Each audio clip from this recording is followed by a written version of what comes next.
Assalamualaikum warahmatullahi wabarakatuh. Perkenalkan, nama saya Selvi Sudianti, NIM 2101411181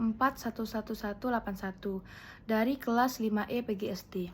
Baiklah, di video ini saya memenuhi tugas UAS ulangan akhir semester mata kuliah Pendidikan Lingkungan Hidup, dosen pengampu Erika Fitri Wardani MPD. Baiklah, pertanyaan pertama, apa peran atau kontribusi Anda di setiap proyek PLH yang telah dilaksanakan? Uraikan secara jelas dari masing-masing proyek. Yang pertama, pengelolaan limbah. Baiklah, dari pengelolaan limbah ini saya berperan sebagai saya berkontribusi untuk membuat laporan dari pengelolaan limbah. Dan yang kedua, pelestarian lingkungan. Dari proyek pelestarian lingkungan ini saya berkontribusi mengajak anak-anak seperti anak tetangga, saudara saya yang sekolah dasar untuk melakukan pelestarian lingkungan yang telah kelompok kami laksanakan di Pantai Pasir Padi untuk menanam sebuah tanaman.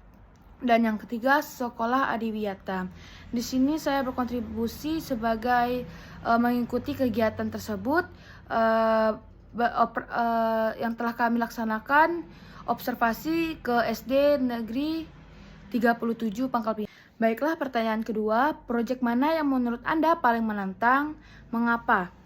Menurut saya semua proyek yang telah kami laksanakan semua itu menantang, tapi menurut saya yang paling menantang itu Sekolah Adiwiyata. Mengapa? Karena menurut saya Sekolah Adiwiyata tersebut kami mulai mengizinkan masuk ke sekolah, terus observasi, lalu bertemu dengan guru-guru. Terus kami mendapatkan pengalaman yang luar biasa yang belum kami ketahui dari bagaimana sih Sekolah Adiwiyata tersebut, apa saja yang ada di Sekolah Adiwiyata tersebut. Yang telah kami dapat observasi tersebut banyak sekali, dan itulah menurut saya hal yang paling menantang atau berkesan dan banyak ilmu yang kami dapatkan. Baiklah, pertanyaan yang ketiga, jika Anda menjadi seorang guru atau kepala sekolah, apa yang kalian lakukan untuk menerapkan pembelajaran pendidikan lingkungan hidup? Baiklah, jika saya menjadi seorang guru, saya akan menciptakan lingkungan belajar yang baik, mengajarkan pada peserta didik dalam mencintai lingkungan dan menjaga lingkungan, seperti mengenalkan anak pada alam terbuka, mengajar anak membuang sampah pada tempatnya, mengajak anak menanam pohon, membuat mainan daur ulang, memilah sampah basah dan plastik. Dan pendidikan lingkungan hidup merupakan program pendidikan yang dituju untuk mengubah sikap dan perilaku manusia agar berproduksi secara rasional, memelihara lingkungan hidup, serta bertanggung jawab terhadap kualitas kehidupan saat ini dan masa yang akan datang melalui proses pendidikan. Nah, jika saya menjadi seorang guru, itu yang saya akan terapkan kepada siswa-siswa saya. Baiklah, pertanyaan yang terakhir, strategi atau langkah apa yang kalian lakukan untuk mewujudkan Sekolah Adiwiyata? Berikan penjelasan yang rinci. Baiklah, menurut saya menjadi Sekolah Adiwiyata merupakan harapan setiap sekolah di Indonesia. Akan tetapi terkadang komponen dan standar sebagai Sekolah Adiwiyata yang dimiliki sekolah masih belum maksimal. Oleh karena itu, untuk menjadi Sekolah Adiwiyata perlu persiapan yang maksimal. Untuk menjalankan dan melaksanakan program Sekolah Adiwiyata, maka setiap sekolah harus melakukan berbagai langkah. Langkah-langkah mewujudkan Sekolah Adiwiyata yaitu: yang pertama, pahami kebijakan aturan Sekolah Adiwiyata. Sekolah perlu memahami kebijakan aturan Sekolah Adiwiyata dari Dinas Pendidikan dan Kementerian Lingkungan Hidup.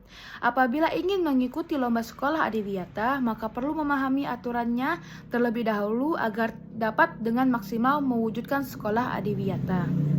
Yang Kedua, tentukan kebijakan lokal. Kebijakan lokal di sini maksudnya kebijakan di lingkungan sekolah. Setelah memahami aturan yang ada, sekolah membentuk arah kebijakan model sekolah adiwiyata yang akan diwujudkan.